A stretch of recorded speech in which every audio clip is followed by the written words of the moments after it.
Imaginez maintenant des dracars qui surgiraient dans ce décor digne d'un film. Cet endroit exceptionnel et magnifique, vu du ciel, se trouve dans l'estuaire de la Rance. Ce serait un ancien camp viking. Alors, mythe ou réalité, tout un tas de légendes entourent ce site. N'ayons pas peur. Allons-y avec Kevin Guéniot et Kylian Moreau. Sur les rives de la Rance, à marée basse, se dévoilent ces mystérieuses formes. Les possibles vestiges d'une enceinte médiévale, peut-être même viking pour certains. Pour s'en approcher, il faut attendre que la marée remonte. Là, tu vois le fond, tu vois bien le fond. Jean-Marc connaît par cœur les méandres de ce lieu. Là, tu es dans l'enceinte du camp. Un endroit propice pour laisser voguer son imaginaire. Moi, j'imagine un peu tout quand même. Aussi bien des dracars de l'autre côté de l'enceinte qu'un camp romain, pourquoi pas. Mais encore une fois, sur la carte, il y a écrit camp viking. Sans certitude, Jean-Marc, comme beaucoup d'habitants du secteur, aime se laisser porter par tous les mystères qui entourent Saint-Suliac. Il y a plein de légendes du bourg sur la Rance, sur le Mont-Garreau, sur les carriers, sur la mine d'or, sur le camp viking. Je crois qu'avant tout, c'est une terre de légendes. Oui.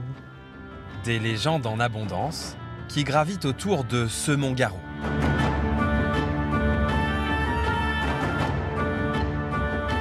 Point culminant du département, il abriterait le tombeau de Gargantua.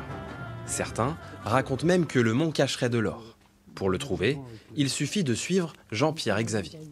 Je ne vais pas vous dire exactement où il est, mais dans un quart d'heure, on y sera. Au bout de la quête, une grotte creusée il y a un siècle par des chercheurs d'or. Et voilà, la mine d'or. Interdit d'y entrer, car elle abrite désormais des chauves-souris protégées. Mais pourtant, on a très envie de rentrer quand même, non? Ah oui, mais il ne faut pas. Quand j'étais jeune, moi, j'y venais et on adorait venir ici, quoi. Sur le thème, on va à la mine d'or. Sauf qu'ici, personne n'a jamais trouvé de métaux précieux. Les chercheurs d'or tombèrent sur ce mica sans valeur commerciale. C'était à l'origine des gens qui pensaient en trouver à Saint-Suliac dans ce qu'on appelle le quartz aurifère. Au bout d'un certain temps, ils n'ont rien trouvé et donc ils ont abandonné et l'endroit était déserté depuis ce temps-là. Mais sur le Mont-Garreau, rien n'est jamais terminé.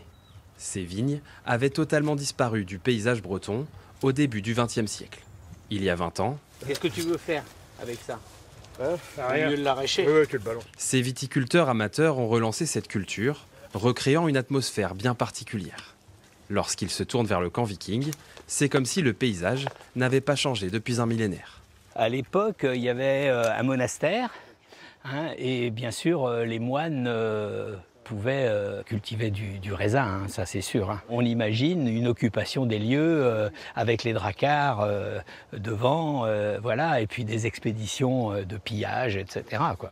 Jean Bernard, membre de l'association viticole, est aussi archéologue. Pour lui, la question du camp viking est impossible à trancher en l'état. Cette enceinte, elle fait rêver parce que tout le monde rêverait de la fouiller complètement et de lever l'interrogation qui tourne autour d'elle. C'est très frustrant, mais c'est bien pour le mystère, c'est super, il faut garder un peu de mystère. Le site a déjà été partiellement fouillé il y a une quinzaine d'années, mais aucune trace viking n'a été retrouvée.